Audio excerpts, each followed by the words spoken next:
আসসালামু আলাইকুম। আমরা এখন এই কক্সবাজার পোল্ট্রি ফার্মে আছি।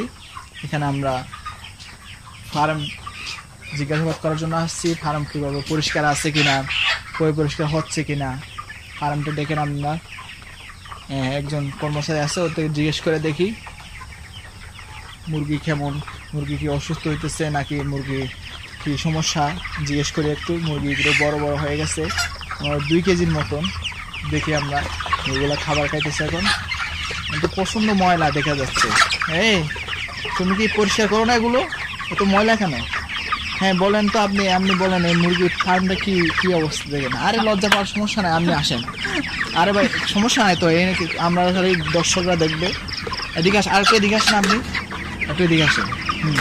এখন বলেন যে ফার্মে কি আপনাদের মানে এই ফার্মটি কেমন, মানে পরিষ্কার হচ্ছে বা সবসময় পানি খেয়ে সবসময় এরকম দেওয়া হচ্ছে, বা মুরগিগুলো কেমন পরিষ্কার আছে, যা অসুস্থ হয়েছে কিনা একটু বলেন তো। সবকিছু মোটামুটি ঠিক আছে, কিন্তু এই যে খামারিদের মধ্যে মানে ঠিক মতো করতে গেলে যে মুরগি যে মানে পুরুষ আর মহিলা মানে এগুলো আলাদা করে রাখতে হবে। যে পাশে মহিলা সুন্দর করে একটা বর্ডার দিতে হবে, মানে একটা ব্রিগেড দিতে হবে আর কি। এর পাশে থাকবে হচ্ছে পুরুষ, মানে পুরুষ যেগুলো আছে এগুলা, আর এগুলো হচ্ছে নারী মুরগি, মানে আলাদা করতে হবে যাতে খাবার ভালো করে খাইতে পারে। ছোটগুলো আলাদা আর বড়গুলো আলাদা করতে হবে যাতে ওজনটা ভালো আসে।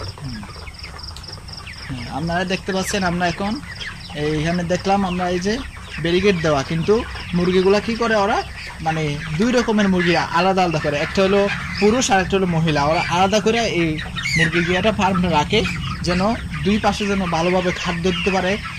বড় মুরগি নাকি ওদের কথাই বললো, বড় মুরগি যেটা রাতা মানে পুরুষ হয় ওটা নাকি বড় হয়। সেজন্য আমরা দেখবো এই বড়টা হইলো এটা। এই ভাই এখন বলেন তো এটা কত সাইজ হয়েছে একটু দেখান তো দেখি, কেজি কত বড়টা, এই পাশেরটা কত কেজি আর ওই পাশেরটা কত কেজি হয় একটু দেখান তো দেখি, একটু দেখান আপনাদের দর্শক দেখে একটু দেখান। এটা হচ্ছে 1800। হ্যাঁ পুরুষ মুরগি বড় হয়। হ্যাঁ দেখি পুরুষটা এই যে ছোটটার মধ্যে এই যে এত বড় হয়। এটা কি পুরুষ মুরগি ছোট?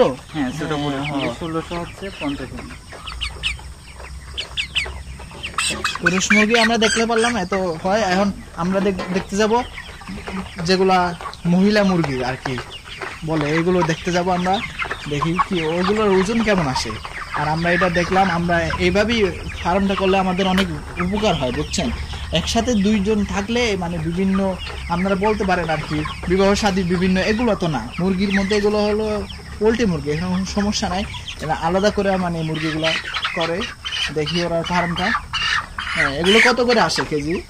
মানে এগুলো 1600 প্রায়। যে রাতা মুরগি আছে না, যে পুরুষ মুরগি প্রায় যে ছোটটার মতো আছে আর কি। এগুলো কয়দিন লাগে এরকম হতে? কয়দিন লাগে? 28 দিন থেকে 27 দিনের মতো সময় লাগে আর কি। হ্যাঁ আর মুরগি এখন কি মানে কয়দিন পর থেকে অসুস্থ হয়ে যায়, বা কিরকম ওষুধ বড় হলে কি ওষুধ খাওয়ার লাগে বা এরকম? হ্যাঁ ভ্যাকসিন দেওয়া লাগে প্রথমে, এই যে 5 দিনের ওদিকে একটা ভ্যাকসিন দেওয়া লাগে প্রথমে, তারপরে হচ্ছে 12 দিনের ওই সময় একটা ভ্যাকসিন দেওয়া লাগে, আর ওষুধ বিভিন্ন ধরনের ওষুধ দেওয়া লাগে। হ্যাঁ বুঝলাম। এরপর ঠিক আছে, তাইলে আপনাদের মুরগি ফার্মটা এমনি পরিষ্কার থাকে তো ভালো? এমনি তো অনেক দিন খালি পটি করতেছে মুরগি, এই যে বিভিন্ন কালারের পটি, এগুলো ওষুধের মাধ্যমে ঠিক করা যায়, ওষুধ দেওয়া লাগে। হ্যাঁ ঠিক আছে, আমরা এই কক্সবাজার মুরগির পোল্ট্রি ফার্ম দেখলাম। আমরা একটা জিনিস ভালো লাগলো যে মুরগি মানে এরকম করে সুন্দরভাবে দেওয়া, অনেক মুরগি ফার্মে দেয় না এরকম। আমরা দেখলাম বিভিন্ন অঞ্চল থেকে যারা দেখছেন সবাই কমেন্ট করবেন, লাইক করবেন, শেয়ার করবেন। তা আমাদের চ্যানেলটাকে সাবস্ক্রাইব করে রাখবেন যেন নতুন নতুন ভিডিও পেতে চ্যানেলটিকে সুন্দর করে সাবস্ক্রাইব করে রাখবেন আর লাইক দিবেন। আর সবাই মানে সুন্দরভাবে কমেন্ট করবেন কেমন হয়েছে আমাদের এই ভিডিওটা। আজকের মতো শেষ। আর আসসালামু আলাইকুম ওয়া রাহমাতুল্লাহি ওয়া বারাকাতুহু।